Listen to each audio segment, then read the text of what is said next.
Monday morning, March 16th, 2020. How are all the Patriots doing in the room? I see some mods. I see some members. Welcome to the show. We have Rob Noerr beaming into the show today. It's going to be a good one. We're just going to talk about some of the current events going on, the world on pause, as we know. Almost every hour, some new state, some new situation gets added. I thought Trump was supposed to talk around 10. I know it's like 10:30, 10:40 right around now. So, all right, without further ado, we're going to get on to the show. Again, never take what we say to be 100% word or fact here. Use your own judgment. Listen to everybody. Subscribe to everything you want. Read everything you can. But believe none of it, folks, until you can verify it, until you can get through it, digest it, and come to logical conclusions based off everything you've looked at. Sometimes that's very, very tough. Lots of truthers out here trying to bring you things to understand and look at. And there's a lot of it actually going on right now. All right, without further ado, Rob, brother, how are you doing this morning? Doing great. Thanks for having me on. All right, so what's going on in your area? I know we're kind of not too far from each other, a few states, but I know you're in the Pennsylvania area there. Anything locally kind of affecting you and the family? So there haven't been any cases anywhere where I'm at. I'm about an hour and a half northeast of Pittsburgh in rural Pennsylvania. The local Walmart is now closing at 11. You can see in all the stores, things like hand sanitizer, toilet paper's out. Schools have been shut down for 2 weeks, I believe. Universities have been shut down.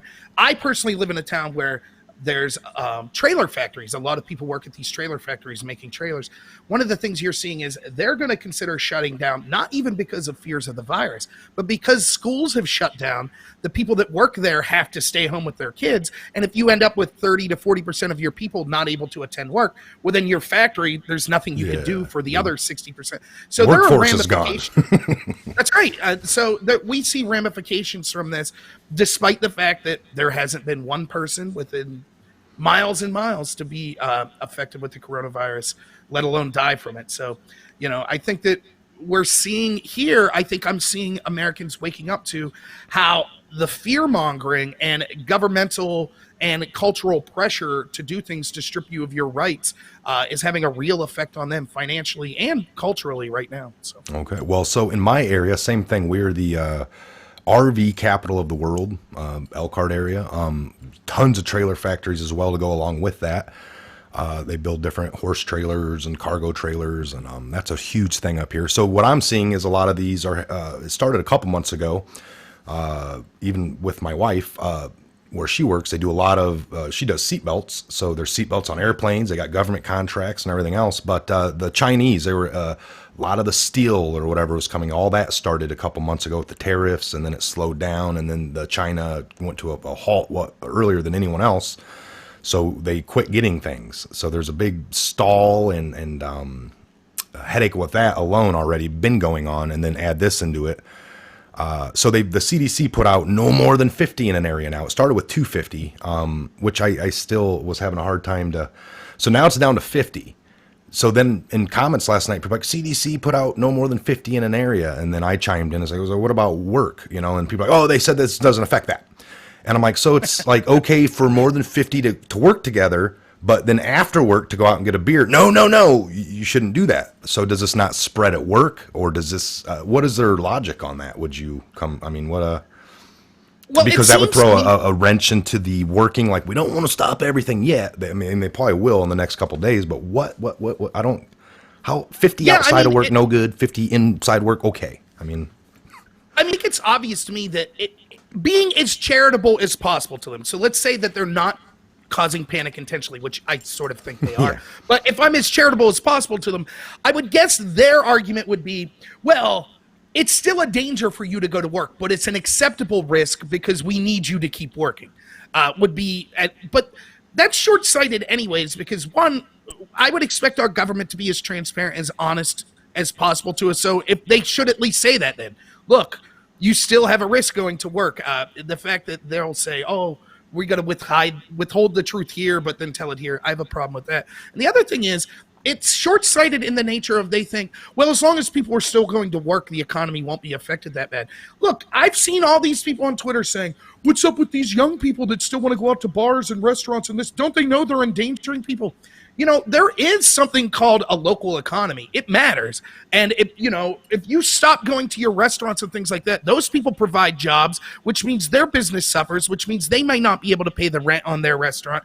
They might go under, etc. So the idea of, oh, we could all afford just not to go out for 3 months, that's not necessarily true. And the people that will be affected the most are people that are small business owners, people that are living paycheck to paycheck, etc. So no one sat down and had an honest conversation with Americans about a cost-benefit analysis. Is there a potential cost to not quarantining people? Of course, there's a potential cost. I don't know what it is. I don't trust anyone anymore in the government when they tell me, when they fearmonger to me. But sure, there's a potential cost. But what is the cost of shutting down commerce in this country for 2 or 3 months? What is the cost of shutting down schools for 2 or 3 months? No one wants to have that conversation. You don't think people could die if all of a sudden they can't get, their check and keep their lights on, or they can't get a ride to go to the hospital or whatever? I mean, clearly there are deaths that could happen. And we're weighing that against 60 deaths right now? Yeah. From the coronavirus in the U.S.? Look at the 1930 Great Depression. Like when things shut down finally, when it came to a screeching halt, the factories still sat there. The corn in the fields was still there. It was almost like, the process stopped. The farmers didn't crop the corn with the tractors or whatever back then because gas or whatever issue. So like corn ended up wilting and dying. People didn't get to eat that. And then we had lots of deaths. But we know that everything was still there, like the cars, the businesses, the corn. But the process to get it from one place to the other or whatever happened caused tons of people to die.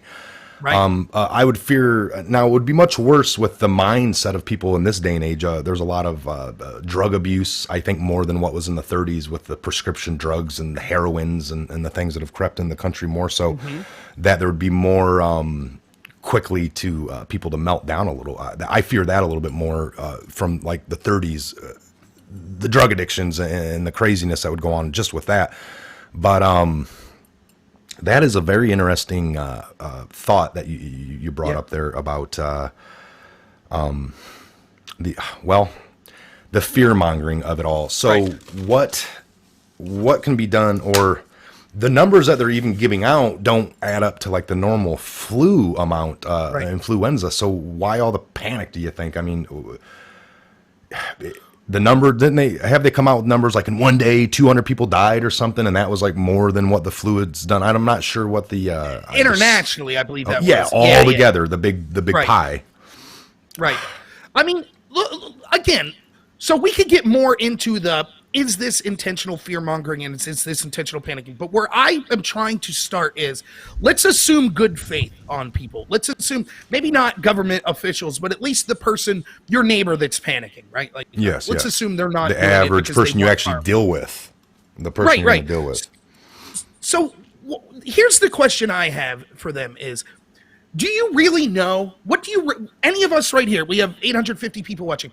Be honest, how many of us really know what the potential impact of the coronavirus is? How many people, if even the numbers we've been given are true, how many of us really know? Probably none of us, right? Like we don't know the potential impact is. We don't know what the impact has been. So given that, what would stop the government once you give them the power to tell you, oh, we got to stop commerce, oh, you got to stay in your house? And when I say government, not only are they culturally trying to enforce this now, but there are suggestions that they might stop interstate travel, other things like that. What's to stop them 2 years from now when we have another pandemic scare? Every 2 years there's something. Swine flu, H1N1, West Nile virus, SARS, MRSA, right? Every 2 years there's something. So now, is this going to be the new precedent? Are we going to say, well, potentially swine flu too, it could take us all out. So just to be safe, we have to shut the country down for 3 months. At what point do you say that the impact of constantly shutting down the country for fear that so many people might get infected or die is more detrimental than allowing the disease to run its course? And what numbers are we again, if we're looking at a cost-benefit analysis, what is the hypothetical number of people infected or people that could potentially die when we say, okay, now it's necessary to shut down the country for 3 months? Because H1N1 killed 60,000 Americans, millions infected, 60,000 died, 60,000 died. Not one of these draconian measures was even suggested. Not one, Yeah. but that was under Obama. So everything was hunky-dory, no problem. Now all of a sudden it's, I mean, I don't know. There's talk of the mortality rate of coronavirus being at 1%. So that would mean if 1 million people get infected, which would be tragic, don't get me wrong, 10,000 people died. That's terrible. Is that worth shutting down the country's economy? I don't think so. Is that worth giving up your right to free assembly that's guaranteed in the First Amendment? I don't think so. But once you give the government this power, it will be near impossible to take it away. Did they lie to you about the Russia hoax? Were they willing to manufacture evidence to spy on Trump and people connected to him? Do you think it's beyond them to stoke fears of a pandemic 2 years from now to say, oh, we need to, it benefits us right now politically or economically to stoke fear amongst the people. So we're just basically going to quarantine you all again. What's to stop them from doing that over and over? And all of the virtue signalers will be there saying, oh, shame on you if you question them. You're going to be responsible for people dying. I'm sorry, I reject that premise. I believe that our government should be as limited as possible, and that I think right now that there is solid evidence that their intrusion onto our rights is causing more harm than doing good. I agree with that whole statement there of folks. We don't want to go down this road, but so small businesses. I want to take it back to that real quick. Sure. I have a good buddy, runs a very successful bar in the area. And he was formerly worked at the radio station, so he was and in a band. So he was part of a band, worked at the big radio station around here, so he was really well connected. And then he went and opened this bar, and he just knew all the local artists and gets them booked, and he does great shows.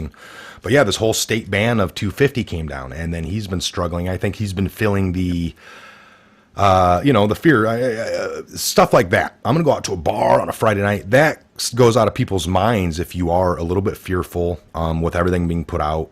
People will quit going out to eat. There's certain things that you just really quickly quit doing without second thought. Like, I'm just going to stay home tonight. It's like, well, don't stay home. Come out and spend money. I mean, remember 9/11? Naturally, after, Bush ended up coming on TV and he was pleading with American people, like, get back out there, fly. Get on them planes. And everyone's like, no, man, their planes are running into buildings. I think I can just not get on one right now and be all right. And it's like they almost had to push you to get back and spend your money, get back out there, get on them flights, let the airline screw you over and bump you like they used to. And just come on, folks, get back out there. It's like, well, whatever just took place really shook people. Maybe that was the intention. But if we even just go off the official narrative of the government, people did plan that. Maybe just, you could take out the conspiracy part of it, but what that did was shook people. And this is the same kind of idea. It's shaking people. This business owner I know is, I guess, mildly suffering for the last month. And then I was hitting this peak, and he's like, come on, St. Patty's. It's always their biggest year. He's like, the state's mandated a 250. He goes, luckily our area there is a 250. It's already always been 250. Like that's their number of all they can have in that area of the bar. So that didn't affect them. Even in the past, if there was too many, they had to have people wait outside. You can't come in. We've reached our limit by the fire marshal. So the ban actually coincided with his business. But and then there was people arguing with him. You're dumb. You're trying to have people come in just to spread this because people believe it. And he's like, no. And he's kind of fighting the opposite. So there's already that. And then I've seen people on social media just come outright yesterday. If you don't believe this is happening, then you're an idiot. Straight up, that's their, it's like, well, how do you know it's happening? Because CNN's telling me. Well, didn't CNN tell you Russia Trump? Didn't CNN tell you Trump's a racist? And then when you go to look into it, you can't really find anything. Well, so, he was talking about the border. Yeah, see, he's a racist. Well, all he said is, so it's, if you don't see that, folks, I believe, and again, this is just my opinion, that this is one of the biggest perpetuated hoaxes, and I hope it goes down that way, and I hope it's shown to the world, because this isn't, at this point they are affecting lives with this pushing. I mean, how do you get the states to actually start shutting down schools? I don't think states are involved. I think that the propaganda worked really well if that's the case, because so we'll see. We will see, but that how crazy if it comes out to be that it was a lie and they pushed it and they actually got kids out of school, you to lose your job or, be off for a month, your power got shut off. Everyone was really, really suffering in ways of like, if things shut down, it's like Tuesdays is the only day you go to the store. And I think it's weird at Walmart. Our Walmart's done the same thing. 11 p.m. now, shutting down, decontaminating from 11 till 6. But now they open. What if it gets down to only time open 8 a.m. to 11? Now everyone's racing there in these 2 hours. They're creating everyone to be around each other, but there's a ban of 50, no more than 50. Well, that doesn't apply to the stores. I don't understand any of it. None of it makes sense. Every step of the way, it's... Yep, I agree. It's like a fourth grader's writing it. A fourth grader's writing this whole narrative. Exactly what... There's a virus and it spreads. People start, and then school gets out. Yeah. Yeah, that's definitely. So like, just real quick on the small businesses. Remember, let's just say this: you have 2 restaurants in town. So maybe one's an Applebee's or an Olive Garden. It's a chain, and then you have a mom and pop diner. The mom and pop diner can't survive being shut down for 3 months. Applebee's can, right? So can Olive Garden. So what you're really doing, again, it's the same with individuals, not just business. The people that need to go to work every day, that are living paycheck to paycheck, they're the ones who will be affected. The millionaire, billionaire, the Bernie Sanders of the world, he'll be just fine if he doesn't get a paycheck or two. Trust us. So there's that angle of it. And then this is what I've been telling people. I'm not saying I don't believe the coronavirus doesn't exist or that it's lethal or infectious. I'm not saying any of that. I'm questioning the scale of it and the cost benefit of shutting things down in order to solve potentially how many people will be affected. Now, if someone wants to say, well, Rob, that's ridiculous of you, people like you and Mike that are questioning this, how dare you? Let me just say this for their clarification. Don't blame us. Blame our government and our media that have lied to us for 30 years. They lied to us about Libya. They lied to us about going to all these foreign regime change wars. They lied to us about things like Waco. They lied to us about what was going on exactly with 9/11. So when we're lied to every single day, we just spent 3 years of the lie that somehow Russians using Pokemon Go and Facebook stole the election from Hillary Clinton. They told us with a straight face that for 3 years. They told us for us to question the FBI that we now know not only was using unverified opposition research to spy on Trump, but was manufacturing evidence to do it. They said that we were horrible for questioning that. We were harming the country for questioning that. So even if they're right this time, can you blame normal Americans that have been lied to for 30 years saying, I'm sorry, I have a degree of skepticism when you're demanding I shut down my life for 3 months? The same people that have lied to me for 30 years to take the average middle-class American's wealth to give it to the rich politicians and corrupt people in China, the same people that outsourced all of our medical manufacturing to China in the first place, that puts us in a difficult position. But now I just have to uncritically believe them or I'm a terrible American. I don't buy it. I'm sorry. I don't blame you. It's just infuriating. I mean, they act like, I hate this smug attitude. Like, and it'll be like, for example, let me give you, I hate to use someone by name, but it's a journalist, Michael Tracy, left-wing Bernie supporter. He was correctly criticizing the Russia hoax, despite not liking, oops, I'm getting my own voice here, it's feedback, but despite not liking, despite not being for the Russia, we're good now. Being for the Russia hoax, and he's all about regime change wars, bad. He's uncritically out there like we have to take every word that they're saying now seriously. Yes, I know I told you the media lied to you for 3 years, but now we have to take this seriously. And what I would like to say to him face to face is, okay, but isn't this the exact same logic that the next Iraq situation we have?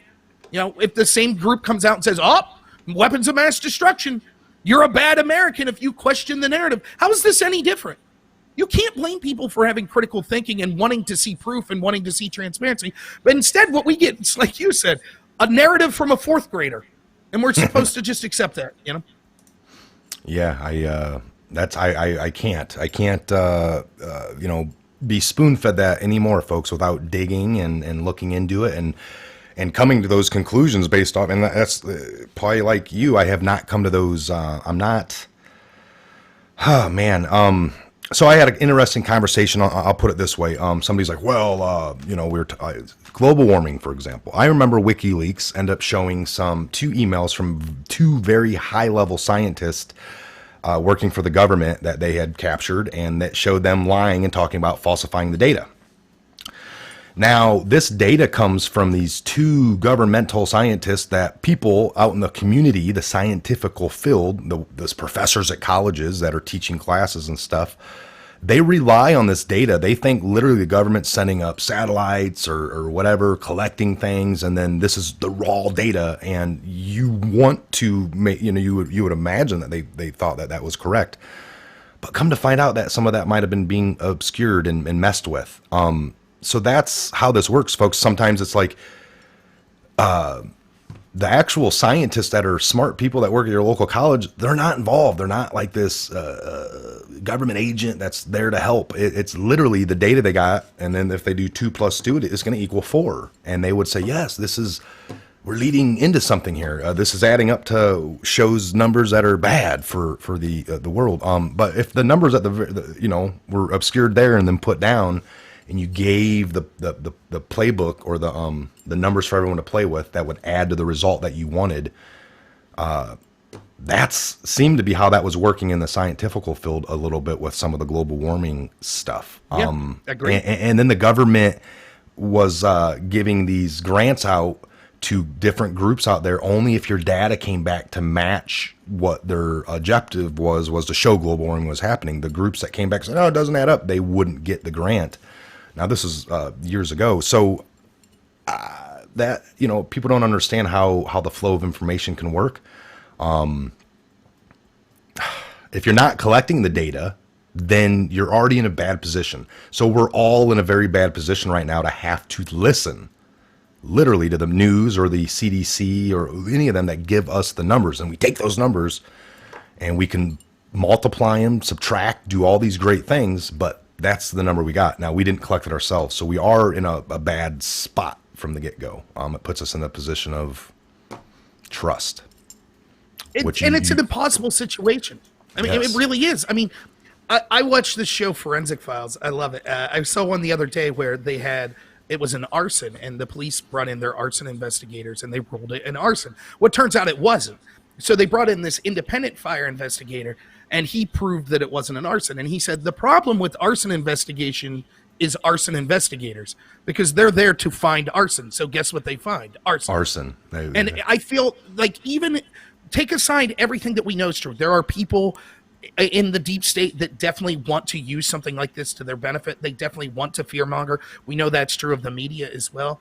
We know that there are even scientists, doctors that would be in the employ and have a personal incentive to want to do that. But let's, again, just be as give the best case scenario and the best intentions of these people. If you're a doctor and you really do have fears of a pandemic, then your recommendation when you see this stuff's always going to be to err on the side of this is going to be a disastrous pandemic, because that's your area of concern. As a doctor, you're not necessarily concerned with, well, what effect would these prescriptions that we're issuing have on the economy? What effects would it have on small businesses? What effects does it have on the rights of people, their First Amendment rights to assembly? They're not looking at it like that. Now, am I saying that we shouldn't trust doctors and stuff when it comes to this? No, I'm not saying this. I'm just saying it's the same with the climate change. You know that they're exaggerating and blowing things out of proportion there. And it's always used for one thing.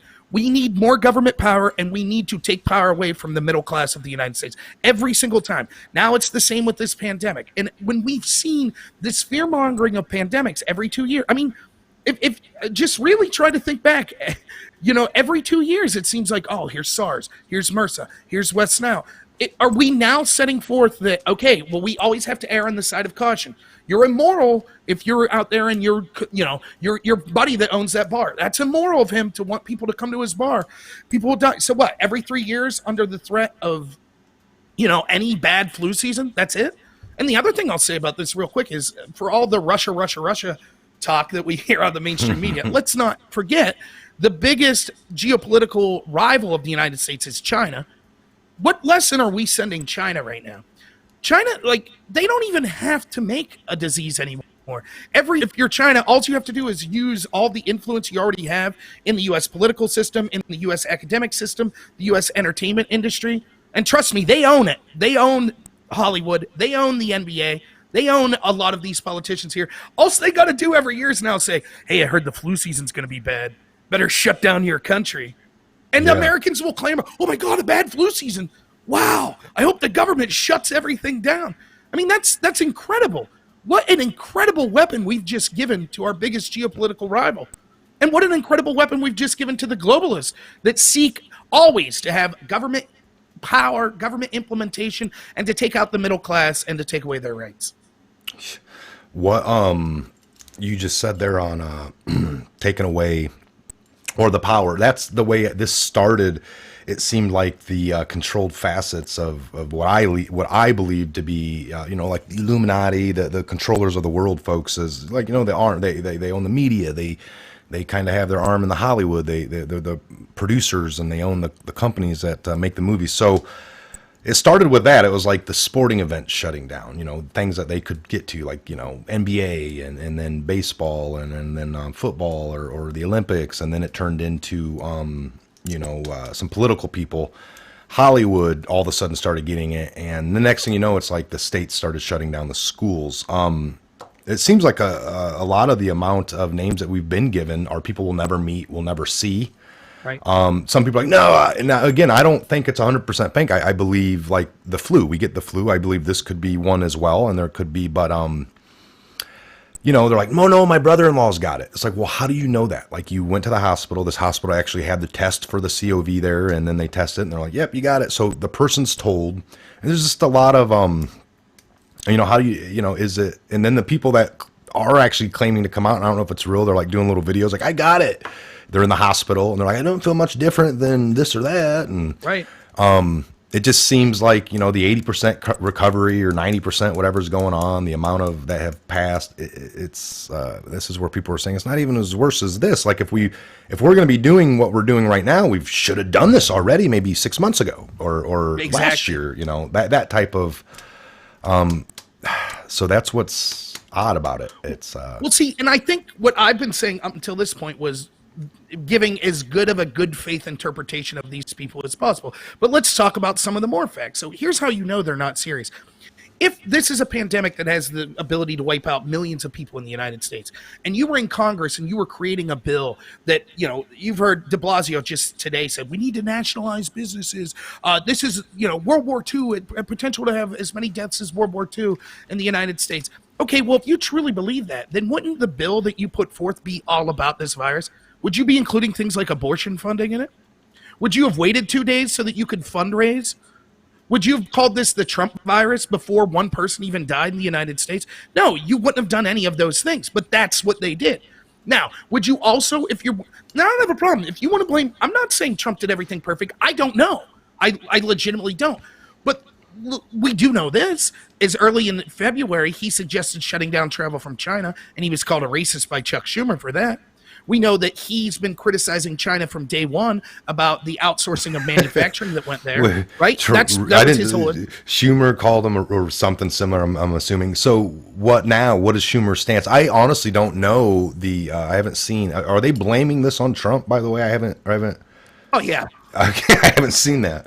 I've been so out of tune with the other channels, but Trump's virus they're calling it Trump's virus, are they? It's his presidency. It's yeah, the New York Times, right? And so they want to destroy the economy so bad. Do we not think that? Yeah. Do we not think that they want this is something they can do this, and then this happens? The whole small businesses will go under because they forced it, and then it's Trump's fault. Yep. Wow. Well, look, Bill Maher admitted it, right? They want a recession. He yes. I hope session to get. Sorry, folks. People are going to have to die. Right. like. And it'll be. By the way, who is it? Who does the recession affect the most? Well, the poorest Americans, the same group that they claim to be bleeding hearts for. So the New York Times ran an article like 2 weeks before anyone died of the coronavirus in the U.S. said, let's just call it the Trump virus. And I said, can't you at least wait until someone dies? Because if you're blaming Trump, God forbid nothing happened here. Then what? Well, does that mean Trump gets the credit for no one? Of course, that would have been Obama's economy then, right? If nothing would have happened. But, but just to get back to the point, if they're serious, the same people that are talking to us about, how serious this is, they've done all the things I said. They're talking about abortion. They're blaming Trump.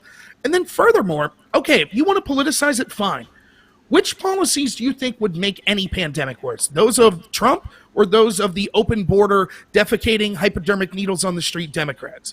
Yet I don't see any of them reflecting on themselves. And let's be real clear about this. What these people are telling us is this, because they're the same people saying we need government quarantines. You need to stay in your house. You're immoral if you want to leave your house. This is the worldview of these people. We need open borders. It is racist to try to have any precautionary action to stop the free flow of people, to stop pandemics. But the cost of that is eventually, when things get bad, we have to take away all rights of American citizens. That's what these people believe. They gave away any precaution we could have had by saying, why are we outsourcing all of our manufacturing to China? Why are we allowing people to get into our country with open borders?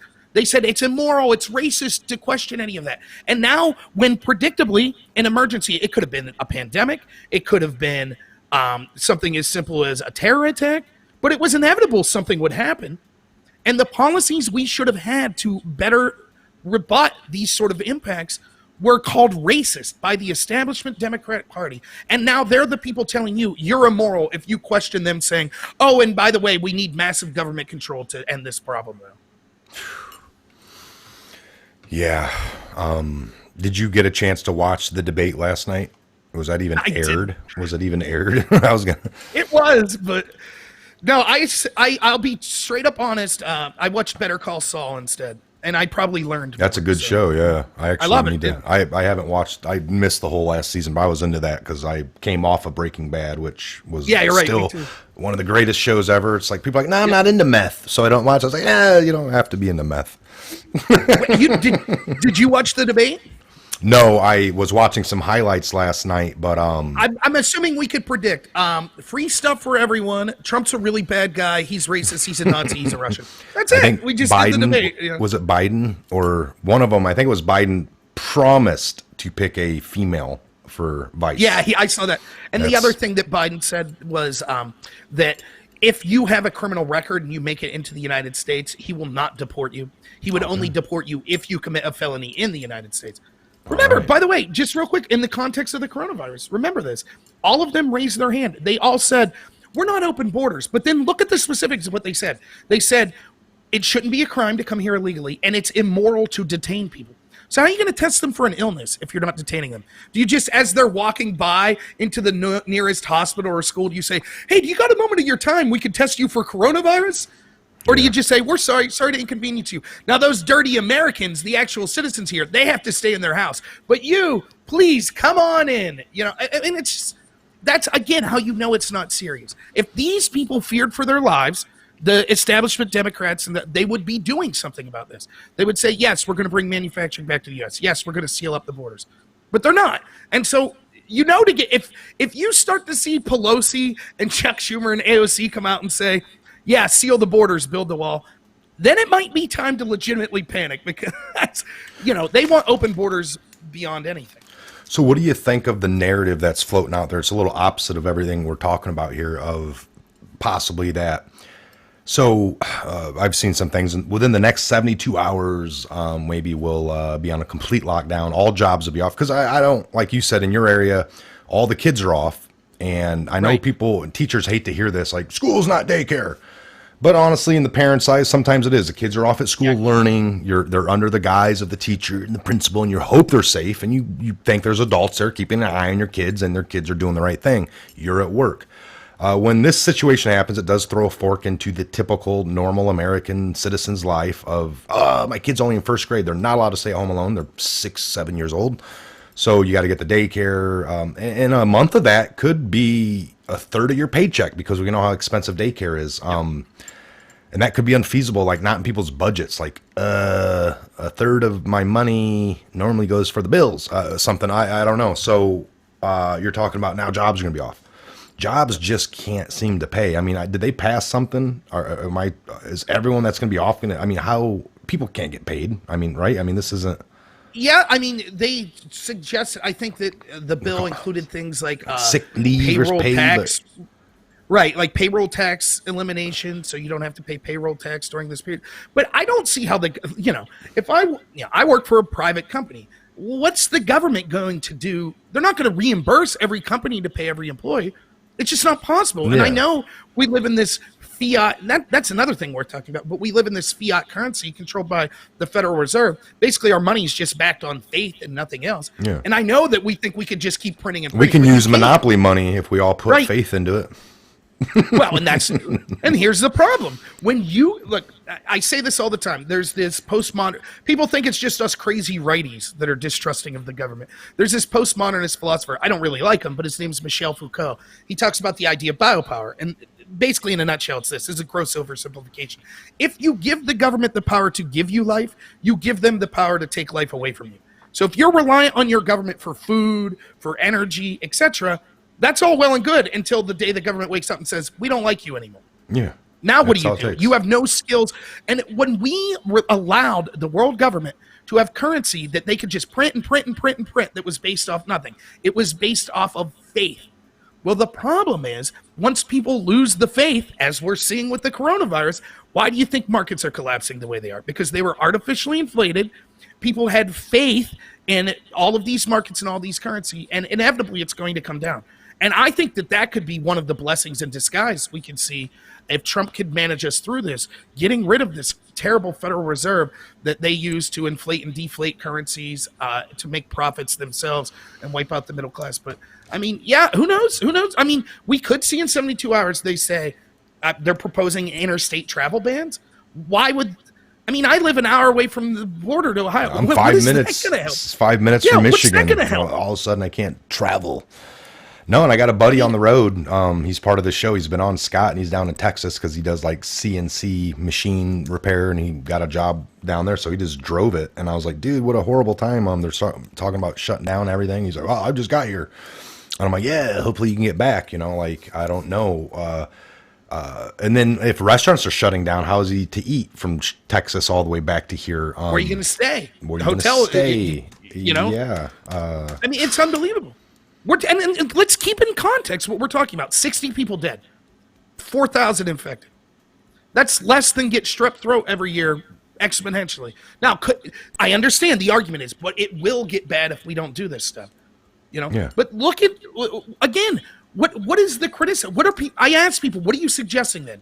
You know, some people want to criticize Trump. Well, if we had a healthcare system like the UK, do you see what's going on in there right now? I mean, it's a disaster over there, at least we're told. Italy. So wait a minute.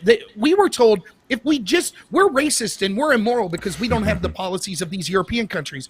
But now we see on the one issue that they talk about, medicine, it's way worse over there. Mm-hmm. So and Trump's damned if he does, damned if he doesn't. If he shuts all this stuff down, then you'll hear Democrats saying he's a dictator. If he doesn't, any time anyone gets ill, they'll say it's Trump's fault. I mean, I just wish we could stop politicizing it for a minute, you know? And then so regardless of whether people have come to the conclusion, this is real, or this is fake, like you can come to that, whatever, or I haven't seen enough yet, but things are happening regardless of either or, like the shutting down of things, like this is being walked in and catered in.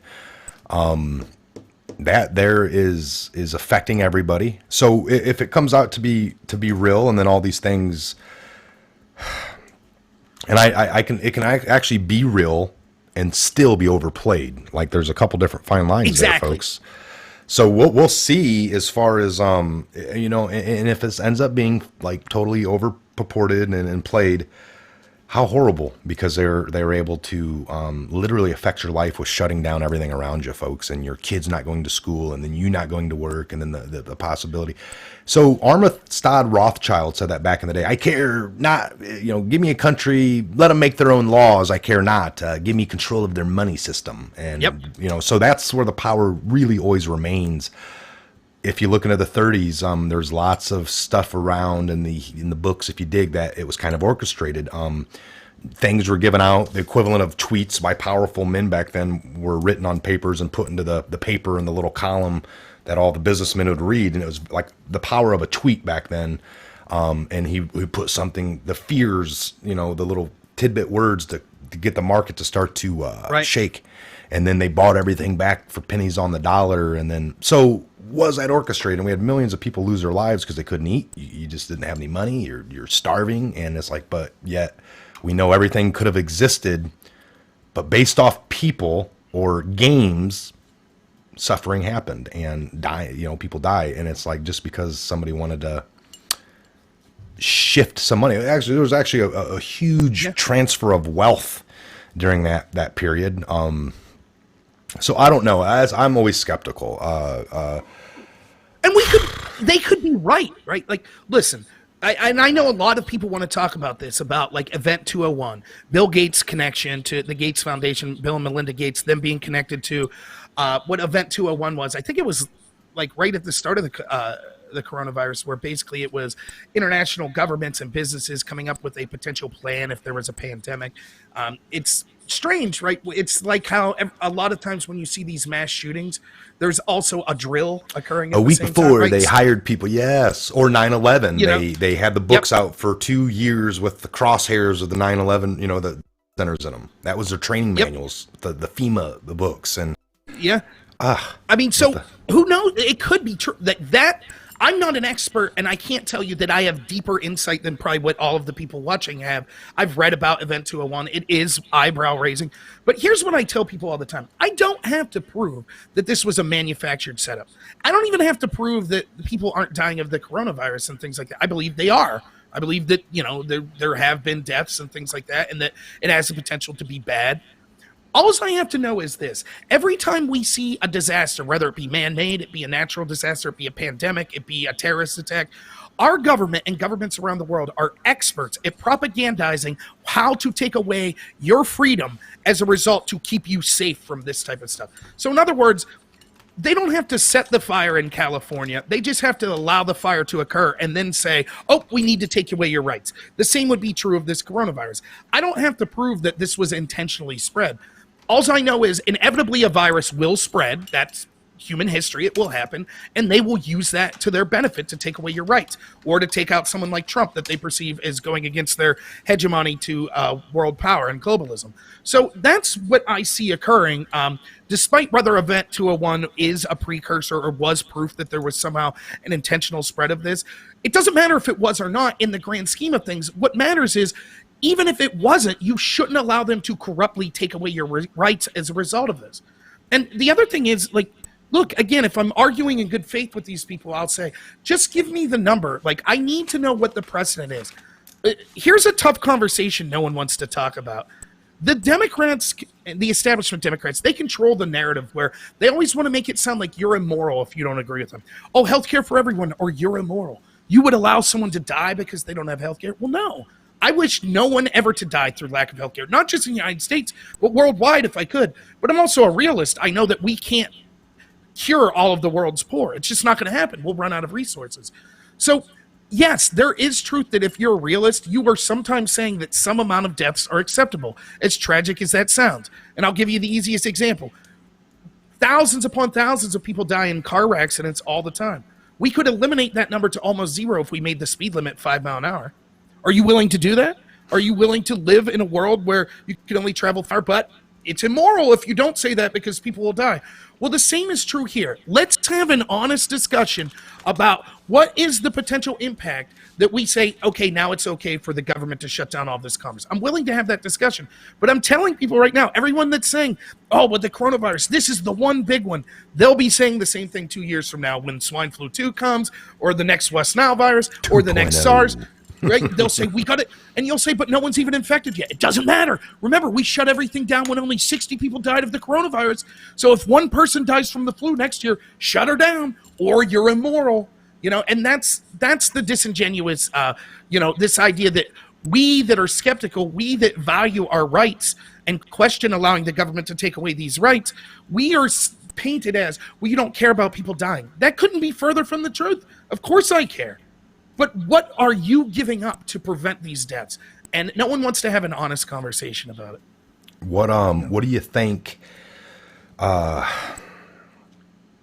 the narrative? If you've been doing the research, I know lots of people here today. By the way, Nicolette Ellis, thank you for the super chat. I truly appreciate it. What do you think of the narrative that, and I've heard it, and I'm sure you have, that there was going to be a financial collapse. It's been being planned for a long, long time, like a planned financial collapse. Is that what or the fact that possibly during this pandemic, whatever, that if they come around, if we are finally put into our homes, or you can't leave, here's some times that you can be on the road, an hour a day, really restrict our movements, and then they go around testing people possibly with these field tests, and if you have the fever, then you're removed and detained and quarantined off. Some FEMA. I mean, you think the possibility of that exists at all? I mean, that's another narrative kind of floating around that people are. This is going to lead to being restricted at home, and then they maybe are they coming door to door? That's almost impossible. But if you're out and about, maybe you get kind of hemmed up in a little roadblock and stopped, and they put the baby sensor to your forehead, and you're like, you got the fever. And all field tests come back with positive results, by the way. Who knows? I mean, that's the narrative floating around. Is that possible? I mean, how much do you put into that scenario of rounding up patriots like yourself? You're a threat, really. You're what they want, not the bad people. Certainly it could be selectively applied like that. So here's my gut feeling. Is that possible? Of course it's possible. It absolutely is. I mean, we're talking about corrupt federal government that's done all sorts of things. I mean, they lit a house on fire in Waco, Texas to kill, 13 children? Because, the guy that lived in that house was a bad man. So, I wouldn't put it past that sort of thing. And it's healthy to have a skepticism of government tyranny in that way. That's what our founding fathers did. Now, my gut feeling is we won't see that this time, because I feel this is more of a test. I feel that for whatever you can say of the corrupt people that run governments in the deep state, they learned their lesson, I think, somewhat with their actions against Trump, where they came out, they were so surprised that they lost, that they came out and were transparently corrupt so much that it woke a lot of people up. So I think what this is a test run. It's to get you used to this idea of, pandemic, we got to take rights away. Now, people said for years, there's no way that Americans would accept their friends and families being jailed for political speech and stuff like that. And I think that's true now to some extent. I think that if your neighbor got locked up and you knew they were just going to the store for milk, and all of a sudden they took them away to some camp because they said they had coronavirus, I think people would start to speak up and be outraged, and there would be a fight. But if you do this generationally, if you do this every 2 years, 3-4 years, or 3-4 times, then that fifth time, it doesn't seem so out of the norm, does it? All of a sudden, you encroach a little more every time, a little more. Just like we saw with the Patriot Act. Right? A little bit of conditioning. That's right. It makes people think, this is acceptable. That's one of the reasons again, it's near impossible to take away government authority once you give it to them. Once you give the power in the name of safety for the government to take away your rights, it's almost impossible to get them back. And just real quick, I know I've talked to you about this before, Mike. Look at the Patriot Act, right? So we have 9/11 happen. They say we need to pass the Patriot Act. Let's go back and look at Schrodinger's Patriot Act, I call it. Two hypothetical situations. We passed the Patriot Act 10 years after it. There's no terrorist attack on U.S. soil. Do you think the government would say, we don't need the Patriot Act anymore? Of course not. They would say, it worked. We took away your Fourth Amendment rights. It worked. No terrorism. Now, let's say they passed the Patriot Act and all of a sudden terror attacks quadruple. Do you think the government's going to say, hey, no need to infringe on your rights anymore. It didn't work anyways? Of course not. They'll say, this is proof we need to further infringe on your rights. That's exactly what this situation is going to be. If only 100 people die, they'll say, it's because we stripped Americans of their rights and told them not to go out in public. Yeah, we so next time there's it, a threat. yeah. That's right. So next time there's a threat, we need to do the same. But if a bunch of people die, they'll say, this is proof that we need more government influence over your life. So take that the war on drugs, but yet 2 years ago, the head of the DEA was on the TV. He's like, drugs are more flourishable in the U.S. than ever. Drugs are more deadly in the U.S. than ever. And he went on and on. I was like, so what has the war on drugs done? Exactly. The war on terror has only created more terror. Are they labeling now all of a sudden, since they need a war on terror, do they start he's a terrorist? And they bring more people on board to be terrorists, or they're just coming out of the woodwork all of a sudden?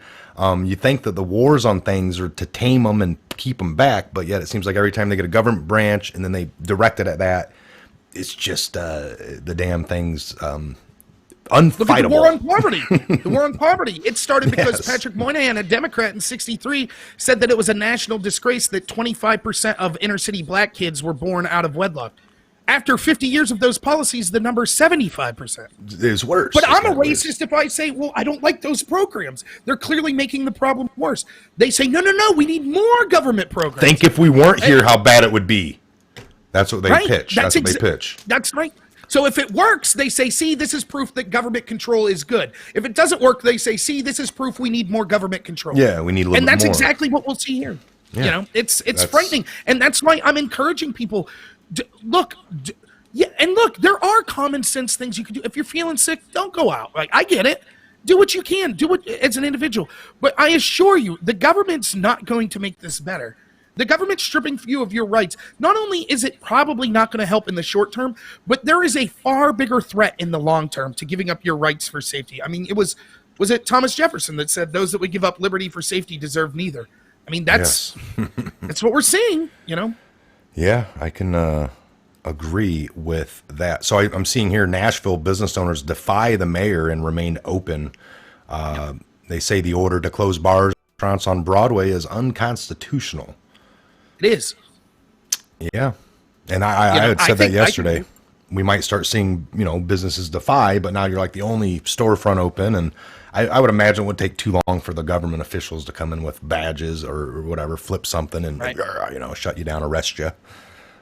Something. We'll keep an eye on that. So Jerome Powell, what about him on the Fed? What do you think on the Fed getting, they dropped the markets to zero, right? Yeah, 0% interest rate. So we're in a period of quantitative easing indefinitely now, which basically just means, look, you have to understand 0% interest rates is bad for normal Americans. And here's why. They're lending out money at no interest, but you don't get that money. You can't walk into the Fed and say, sweet, I'm looking to buy a house. I'll take $5 million. I'll pay you back in 5 years with no interest. You don't get that deal. That deal then devalues your currency, and it goes directly to these banks and these other oligarchs that are able to get that money at 0% interest. I mean, just think about it this way. If you were able to get a $10 million loan interest-free right now that you didn't have to pay back for 10 years, do you think you could make money off that? Of course you could. You could just put it in the bank and you would make money without doing anything. So it's really bad. But in a case of an emergency, I can see what they're thinking. The same with like cutting payroll taxes and things like that. Now, didn't they do this the whole time? I think under 8 years under Obama, we were on the zero, literally. Zero. And they raised it once Trump. Well, and actually it was zero under Trump, I think, until numbers started doing great. Then they're like, all right. Then they juiced it up again to get off the zero. But yeah. And I mean, look, I've said all along, the Federal Reserve and Jerome Powell is not a friend to this country or to Donald Trump. I'm not going to sit here and tell you I predicted that they would use a pandemic to do this, but I've been saying, one of the things that I've been talking about on my channel is I deal with a lot of Republicans in real life. I go to a lot of, county Republican meetings, meet and greets, things like that. And in Pennsylvania, what I'm seeing is people saying, Trump's going to win 49 out of 50 states. Landslide, biggest presidential victory of all time. I see people online, some of the people that watch my channel, that'll be saying similar things. And I keep saying, never underestimate the corruption of the establishment.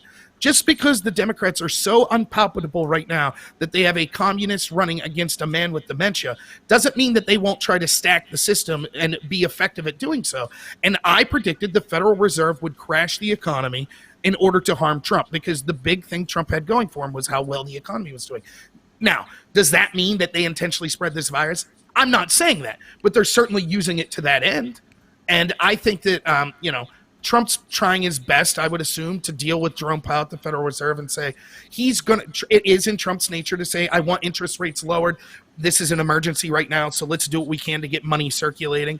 But I don't think Jerome Powell's Trump's friend, and I think that, I'm skeptical of them and skeptical of how, again, it's another question. I think my gut tells me that Trump's someone who cares about this country and it's doing well. But I question some of the people he surrounds himself with. So, if you're Trump, does he know anything more about the coronavirus than me and you? He's still relying on people. And if those people have other agendas, how does he sift through that? Yeah. I don't know. It's a scary proposition. And he's got his own mind. I mean, early on, he was, this is nothing. This is just the flu. I mean, he was opposite of the cameras, like, no, this is a pandemic. Camera and, microphone to him. And he's like, no, it's not. Now everyone's like, he's conforming. I think you can't go wrong. And if you, people are nervous right now. People that hate Trump are going to be off work. Everyone, that the world's going to come to a kind of a halt here in the next few days. I believe we're almost there. We're 90% in stores, hours, school, kids, all that. The next thing is parents off work to be at home. And then what? Well, you got everyone's attention at this point. People that even hate Trump are scared. They're wondering what's going on. I'm not working. My bills are coming due. Let me turn on the TV to see. And they're going to want to hear Trump talk, even though if they hate him. So I think he's got to be careful as far as, if you got the fake news and then you got people that are concerned and you know that some of these people aren't really. So if you're sitting there still on TV like, this is all fake, don't worry about it. And then the media cuts off from you like, he's an idiot president. He's a racist, by the way. And he doesn't know anything about this virus. Now you're really confused and you're just like, man, this guy is saying this, they're saying that. So you can't go wrong by shutting down airports or restricting some things like, again, maybe the powers that be didn't want him to shut down airports. They were probably like, son of a bitch, that's our pocket money. But he hits them there first. But bottom line is you can't go wrong saying, wash your hands, do this. And if this is what's being pushed, I think it would be more like he has control to stop it. I think if you have the right people, the media, the CDC people pushing this on you, that you can kind of say, yeah, do that, do this, wash your hands, get toilet paper, people quit going to school. How far does he let it go before possibly you jump back and if there is any sort of plan to this, or if it's even remotely and that's true? Why, that's why so many things. When we're talking worst case scenario, like, are they really going to grab people out of their houses? Yes. And look, maybe I'll be wrong on this, but one of the reasons I think it won't get that bad is because Trump's in office. I think if Hillary Clinton was there, yeah, that type of stuff would be far more likely. But I think they will have a tough time selling to Trump, who will be like, I think that's a step too far. I think he'd say, they might convince him, look, close down interstate travel, do this, do that. But I don't see them being able to convince him those grotesque steps of martial law. Maybe I'll be wrong, but I hope not. And I'm definitely far more comfortable with Trump there than with Hillary. I could say that.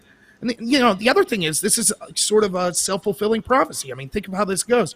Let's say I started the rumor that a local movie theater, something really bad was going to happen there. And as a result, the movie theater is going to suffer financially because of this horrific event that occurs. Well, then people stop going to the movie theater, and then the movie theater suffers financially. And I say, see, I was right. It suffered. Look at the terrible impact of this movie theater. Well, it's the same sort of thing that we see here, where you could say, I predict this is going to be a big deal. And then you stoke the fear, and then it becomes a big deal. Not necessarily the virus. I mean, still, only 60 people dead. It could get worse. I admit I'm ignorant. I don't know the medical nature of it. I don't. But right now we can see it's a big deal, not because of the number dead, but because of the fear mongering and the reaction to the possible fear. And so it's a self-fulfilling prophecy. Ask yourself this. If you're on the fence and you're like, well, maybe these actions are necessary because, Pascal's wager always err on the side of, well, we got the horrible impact that it's so bad it could be with the pandemic, so we have to do this. When do we lift this? Let's say we shut down interstate travel. We say no sports, blah, blah, blah. When 3 months from now? What's to stop me from coming out 3 months from now and saying, no, now hold on. How do we know that the coronavirus couldn't come back? So we all intuitively know this. We inherently, as human beings, take some risk. Every day you walk out the door, you're taking some risk. So it's an impact calculus. How much risk are you willing to take? What is the cost benefit? And right now, all we're seeing is just this grotesque fear-mongering and the idea of, how dare you question this narrative? You don't care about law. If you just stay at home and shut your mouth, and if you question it, then you don't care about the people that are afflicted. And that's not true. You know who says that? Corrupt people that are trying to take power from you. That's the type of people that talk that way. People that want to have an honest discussion about saving lives and making the country a better place, they don't talk like that. So that's why my hairs tingle, and why, even though I'm not going to tell anyone here that's watching that I know, I definitely know the coronavirus won't kill more than X amount of people. I don't know that. It could be as bad as they're saying or worse. I legitimately don't know. Well, all I know is I got a good BS detector, and from the reactions of the people suggesting taking your rights away, I can see that there's something more going on than they're letting on. Yes. I think the way that the TP thing came about, like that was maybe done kind of correctly because, and I'm still trying to look into the back end of that where it really started from. But so if somebody would have said canned food, this or that, people would have raced to the store. People were buying paper without even knowing why, because it's almost like you see everyone else grabbing it. You're like, well, hell, everyone's grabbing toilet paper. I better get some before it's out. So they're stacking it in, and next thing you know, you have everyone like just because of copycat dang near. They don't know why. Their brains don't work on their own. But somebody put that in their head, the toilet paper shortage. It was like a little freaking tidbit of something, and everyone ran and got that. While they're there grabbing all the toilet paper they could, they bought some food too. So the food remained, and there was plenty of it, mostly, for the most part. As it kept going, stores would run out eventually. But, I mean, people were going there and stocking up on the toilet paper, running that out, but they'd grab their week's worth of normal food or maybe a little bit more. But everyone was able to get, food, but not toilet paper possibly.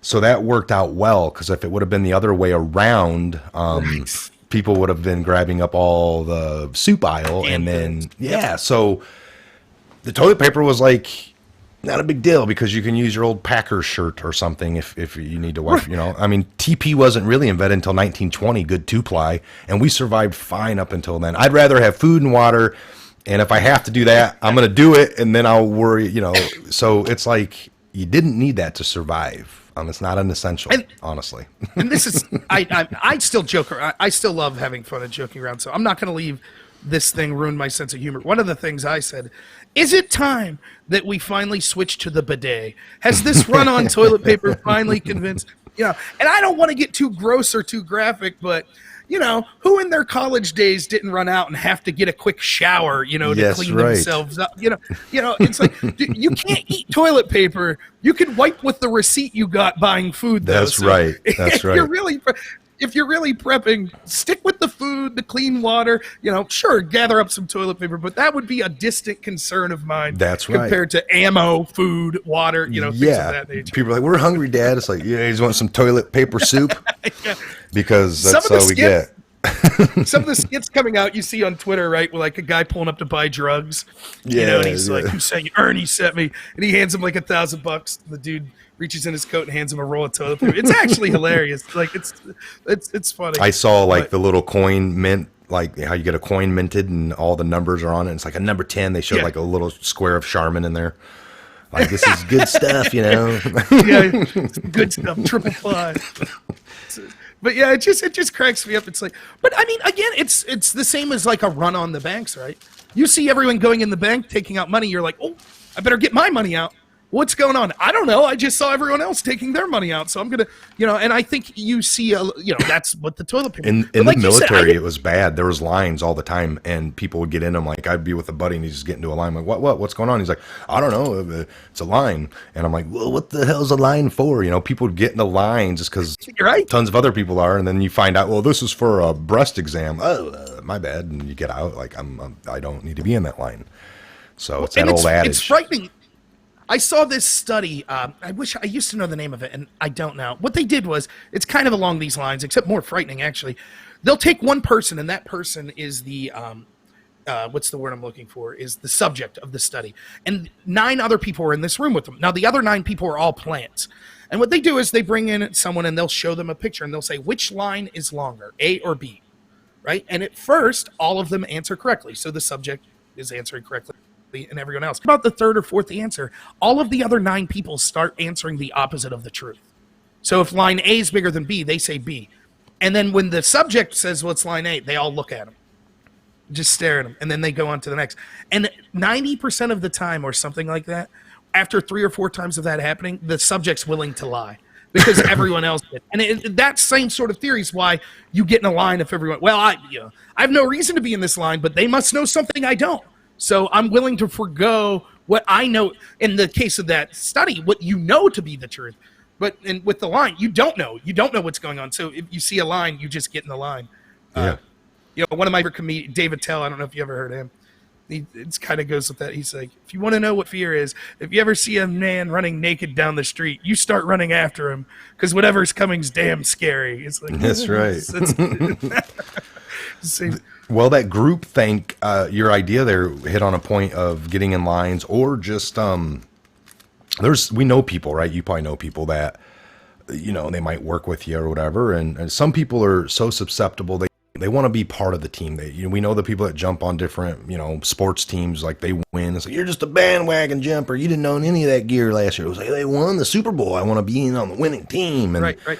they just want to have that camaraderie, or the people at work want to get along with all their coworkers that they sit with every day, and they're all voting for Hillary, and this guy's thinking he's going to vote for Trump, but if I vote for Trump, I'll have nothing to talk to them about anymore, and they'll probably harass me, so I better just vote for Hillary so I can get along with these. I mean, there are people like that, and that's unfortunate. But self-censor. We see it all the time where, you're afraid. There are so many people. Like, we know, me and you and every person in here, even if there's people watching right now that vehemently disagree with us, if you're by yourself and you're honest with yourself, there's a difference between men and women. You know that if you allow men in female contact sports, on average, the men are going to dominate that. We all know that. We know that intuitively. We know it to be true. But how many people will self-censor in public? They won't say that. Or here's a better example. We go through these lies. Like, for example, if you're a woman and you're running for president, that's a disadvantage to you. No, it's not. It's an advantage. All of us know that. Now, on average, maybe less women run than men. But because of that, if you're Elizabeth Warren or if you're Amy Klobuchar, you actually, being a woman was an advantage. More people will vote for you because you're a woman than will vote against you because you're a woman. Now, you still have to be good enough to use that advantage to win. But we all have to pretend, sexism, all of these Democrats didn't vote for Klobuchar or Warren because they're sex. That's ridiculous. And this idea of people just, the group think wanting to be on the winning team, it allows, it seems funny now. Oh, people are afraid to say men are men and women are women. But it could go down a really dark path. We saw it in the Soviet Union. We saw it in Mao's China. What happens when you're willing to forgo truth because you want to be on the winning team? And it's not pretty. Millions of people died as a result of it. Yeah, no, it's interesting indeed. Trump considering pardon of Flynn. What do you think on that? Oh, yeah, absolutely should. You should pardon Stone as well. Now, I understand that. Will they lose everything? Flynn's wanting to change his plea, and now they're like, we lost everything. Like, what do they lose? The first they had. Oh my goodness, I could talk about this for. To start with, is anyone else? You don't even have to delve deep in this. Just know this. Did you know that despite the fact that we all have a phone that can record things, that the most well-funded, powerful investigative agency in the world, in the FBI, doesn't record their interviews? They fill out what's called 302s. And so you just have to take the FBI agent's word. Now, in the case of Flynn, the 302 wasn't filled out until weeks later. Yes, and so one of the things that happened, the two agents wrote 302s, and then the prosecutor argued all this stuff in front of the judge. And then once the defense found that they were lying, they said, oh, we're sorry. Actually, we had the 302s mixed up. Well, maybe that was a reason you should be recording instead of relying on corrupt FBI agents. From the get-go, I mean, the first 302, if you look at it, it specifically says Flynn was asked, did you have this phone call? And his conclusion at the end, he says, I could have, but I don't remember. That's what they said he lied about. Now, how many times have we seen Hillary Clinton or James Comey or Clapper or Brennan say, I don't recall, I don't recall? So if we're going to lock people up for saying, I guess that could be true, but I don't remember, there's going to be a long, long list of people. So, and then, then it's gone from everything to they withheld exculpatory evidence from Flynn that showed that the FBI agents knew that he was telling the truth, all sorts of stuff. And so, yes, absolutely, Flynn deserves, his life has been ruined, he's been bankrupted. And for those that followed the case, well, why did he plead guilty? He pled guilty because the FBI threatened to lock his son up. Unrelated crimes. And so, like any father, he said, I'll plead guilty to this nonsense charge so you can smear Trump, because that's what it was about, if you leave my son alone. And once he actually got Sidney Powell in there, who's a capable lawyer, she absolutely shreds. I just saw a video the other day of her. Did you see her talking about all the emails? I mean, everything, the real crimes, the real crimes. Yeah. Yeah. And so she's, she's definitively proved. And so, part of me's like, don't pardon him, Trump. Let it go to trial. Pardon him afterwards if somehow the corrupt judge finds him guilty. But let it go to trial and get the cameras there so everyone can see how corrupt the FBI was and what they did to Flynn. But that's Look, that's every single one of these cases. It's the same with Roger Stone. The difference is Roger Stone did commit some of the crimes he was accused of. Flynn did nothing wrong. Nothing at all. He's a patriot, and it's, that's one of the reasons someone like me gets frustrated is, when I see McCabe and Comey walk free, I understand that they could face justice in the future. But I think of someone like Michael Flynn, whose life's been ruined, a veteran, a decorated veteran who was only doing the right thing. And then I see James Comey smugly tweeting, and my blood pressure skyrockets like 100 points because it's infuriating.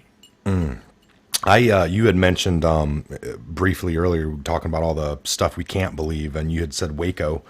That reminded me to think, and I wanted to tell everybody this. If you look into the Waco stuff, it got really bad. Like, so first when they came up and rammed like some holes in with the tank, I think they were using the arm on it, the gun and the cannon, popping holes in, and they went in and shoved in microphones in some of these little holes, so they were able to hear in the house. And they're back over there, set up with we got comms, they could hear. And who was a guy in the house? I can't remember. David Koresh. David Koresh was, praying with all the people, and he's like, "This is." And he was like telling them, he's like, next what's going to come is a National Guard. He was like telling the people in the house that because he was in fear and he was reading out of the Bible and he's, their next is going to be this and that. And they were playing into that out there. They're like, okay, he talked about tanks. Can we get some tanks here? So they actually brought tanks down and then brought them. So when he's looking out the window, he's like, see, I told you. So everything he was saying, they were listening to and then played into. To play into him escalating the situation. I told you guys tanks would be here next. Now look, tanks are out there. Unbelievable. The game's willing to be played. And for me, there's so much you could talk about with Waco. The most, if I had 3 minutes to talk to someone about it, here's the grossest oversimplification.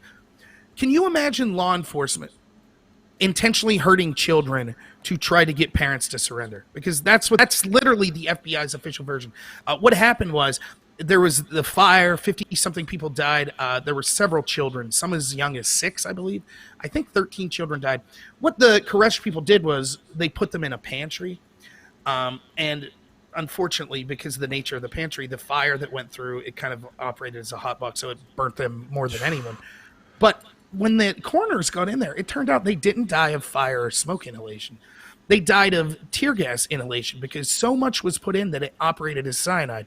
And so the way these kids died was, like, it almost brings tears to my eyes just talking about it. It's probably one of the top 5 most painful ways you could die. The gas was so powerful that it contracted every muscle in their body, causing their own necks and limbs to snap. It would be horrific. It would be a horrific way. Kids as young as 6. Now, the FBI was asked about this afterwards. Like, these kids died of basically strychnine, I think it was.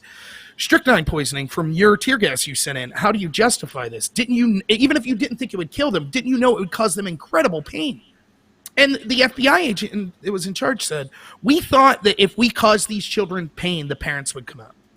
Now, that, to me, that is an unforgivable sin. That everyone involved should not only have been fired, but should have faced criminal charges. Yet our government brushed it aside. They acted like there was no wrongdoing there. Now, that's just the tip of the iceberg. Then you get to the fact that they knew that the stuff they were putting in was flammable. They claimed they didn't fire live rounds in, but there's FLIR jets that were going, infrared jets that were going overhead where you could see the gunfire coming out of their barrel. They even had 2 guys drop out of that tank, and they think those are special forces, the maneuvers seen, and they still try to act like it was just police, but I believe that was like some Green Berets. They were shooting from behind the house that actually came through and might have came out front. That's where you got gunfire out front, so they started shooting in this way. But I think it was maybe orchestrated to get the shooting to happen. Like, look, they're shooting at us, but it really was like their own people. And for this one, I don't even think it was like something that necessarily the tippy top people wanted all of these Koresh people to die. I don't think that. No. I think the 50-day standoff, those FBI people took it personally. Oh, yeah, I think yes. We're going to get these SOBs. We're going to get them. And so the FLIR jet showed that imagine this. They put tear gas in so bad, and which then starts a fire that it's literally killing children, just the tear gas. So even as an adult, the amount of pain you would be in would be incredible. So there was a path of egress where that tank came through and blew a hole in the wall, and you could see as people were running out, the FLIR jets show the gunfire right in that exit spot. Yeah. So it's almost, they set up a condition, a funnel for these people to be able to escape the fire and the tear gas, and that's when they're shooting live rounds in. And we have proof of all this. I mean, David Koresh himself said, because remember, the standoff went 52 days, I believe.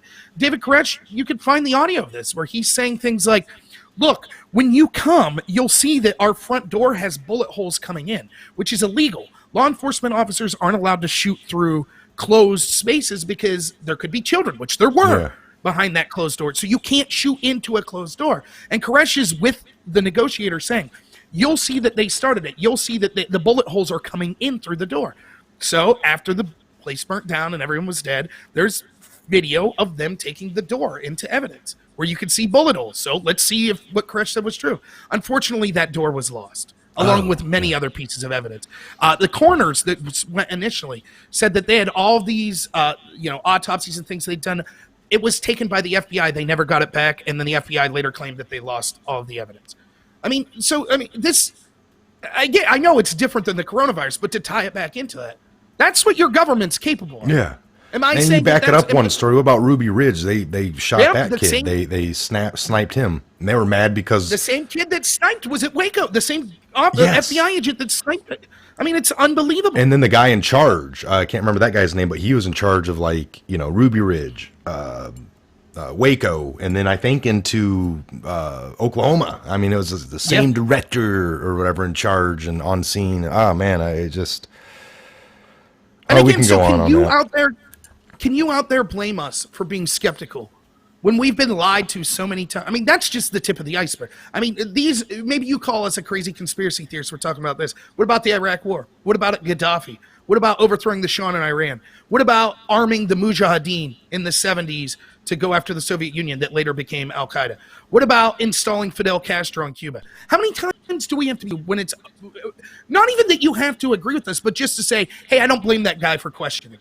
But we're still stuck in the same old mantra of these people saying, how dare you question? People that just 3 months ago were telling me, how dare you question the FBI? You're harming the country. Then when the IG report comes out that shows the corruption, they're like, who could have known about this? Well, some random guy in a couch like me, I knew, I hate that. I hate that when you talk about something that you're on, this isn't real. And then when it comes out, people are like, well, who could have known? I mean, who did that? Even the guy in the Intelligence Committee, not Chuck Schumer, but Adam Schiff. Yeah. And he's like, well, how could anyone have known? It's like, well, how did, Devin Nunes know 2 years ago that he had the same access that you had? You just didn't want to sit down and look at it, you're telling us? So it is funny. Or it's like, that's not true. And then something comes out and then all of a sudden it's like, well, it got declassified. And they're like, well, hell, that's from the 70s. But during the 70s, when you were telling everybody that they're mind controlling, that's a conspiracy. And then when it gets declassified in 1985, they're like, well, that's from the 70s. So at the time when you were trying to tell them it's a conspiracy, when it finally comes out, it's old. Nothing's ever good. Like Bill Clinton, the perfect example, Bill Clinton. The Me Too movement, they care about women. And so you're like, what about Clinton? And like Juanita Broaddrick, contemporaneous police reports, contemporaneous witnesses she told of Bill Clinton raping her, even gave specific details of his anatomy that ended up being proven true. Well, what about that? You remember James Carville going on television, who was still on TV today as a Democratic consultant. Remember him saying, Juanita Broaddrick, that's what you get when you drag $20 through a trailer park. That's an alleged rape victim. Yes. And he's saying that about someone to this day who's got influence on the Democratic Party. But they tell you that you're bad. It's us that don't like women. They're in the Me Too movement. So when you ask them, you're like, well, wait a minute. What about this treatment you guys did of women? They're like, yeah, you're right. We should have did something back then. But we didn't. Everything's like that. Yep, you're right. 10 years ago, we should have said something. But 10 years ago, you told us to shut up when we brought it up. Well, bygones are bygones. Now we're moving on to this. It's infuriating to see how they do this. And look, my skepticism with things in the media, in the government, I could be wrong. Like possibly everything they're telling us about the coronavirus is true. That could be true. But it comes back to the boy who cried wolf parable. Is it my fault that you've lied to me 99 out of 100 times? And then the one time you're like, no, seriously, Rob, we need you to believe us this time. I don't believe you. That's not my fault. That's your fault for lying to me. And that was the very first video I did in the coronavirus. I was like, hey, I know nothing about this, but I know at times like this, wouldn't it be nice to have a media or a government that we trusted? That's it. Yes, It really comes down to that. It's that simple. people can't be mad. Like, you need to start trusting in your government more, Robert. And it's like, well, they've lied to me every time. And I can't. It's like, we all know, we hold these values true in our own lives with our family members and kids and friends. You don't let people lie to you before you don't either hang out with them or you don't trust them or whatever reason. But all that goes out the window when dealing with your government. They lied to you last time. Okay, get over it. Now they're talking again. Believe it again. Well, they lied to me again. Well, now they got the burden of, folks look, that's a simple logic, And just the last thing I'll say here is, look, I've been focusing on climate change, but this pandemic, again, it's not something I predicted, but it fits right in with this. And I've been saying, with being interconnected the way we are now, it's hard to sell you on the boogeyman that is the evil Russian. We need to take away your rights from the Russian or from this person or that person. Because our world's so interconnected now, you could be like, well, my friend, lives in Russia. Let me call him up and see what's going on. It wasn't like that necessarily in the Cold War. So people are waking up to, we've been lied to about this stuff. So if you're these people and you still want to fearmonger to get control from people, what do? It's hard to say this person is evil. But what if the boogeyman was not a person?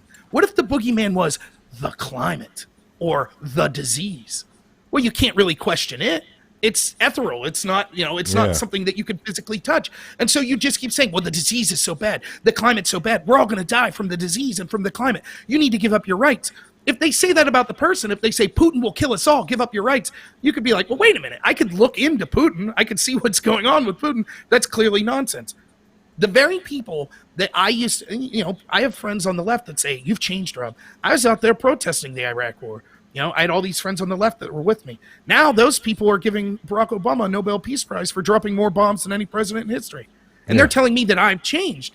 And my question to them is, if you're so distrusting, we talk about this with gun control. The same people that say Trump's the next authoritarian dictator say, and by the way, he should be the only person with guns. Take away guns from the private people and give them to the dictator. Well, if you don't trust Trump, you're these liberals.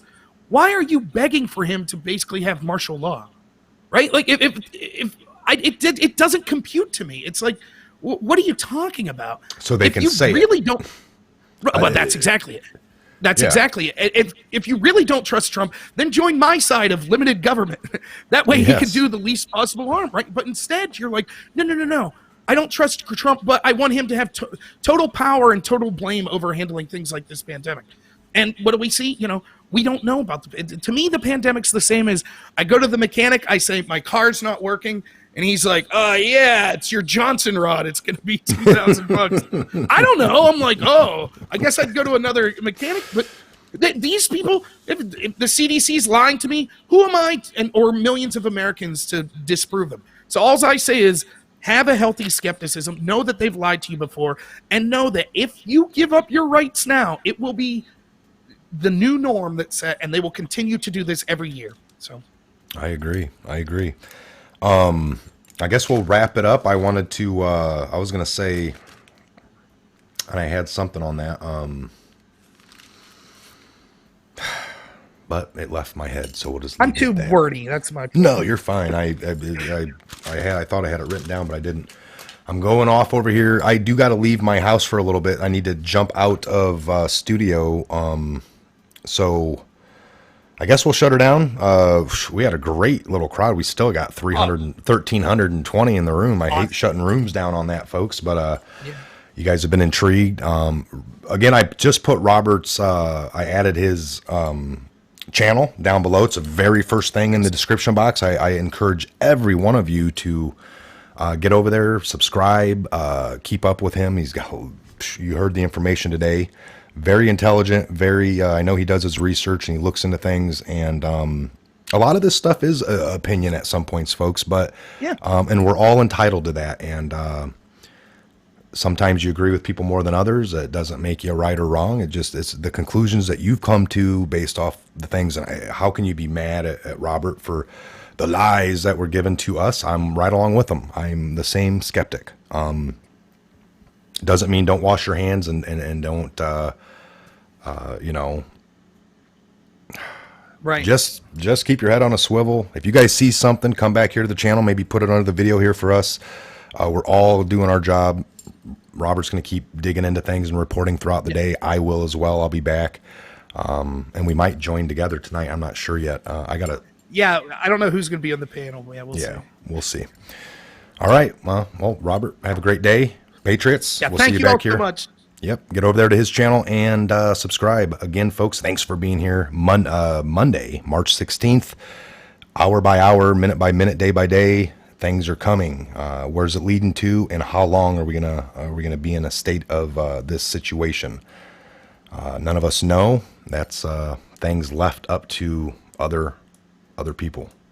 We can, regardless of this being true or fake or remotely true, things are happening at this point. They're being catered in, shutdowns of all sorts. So again, keep your loved ones close and get all the information you can. And we'll see you back here on the next Patriot Hour update video coming real soon, later this afternoon.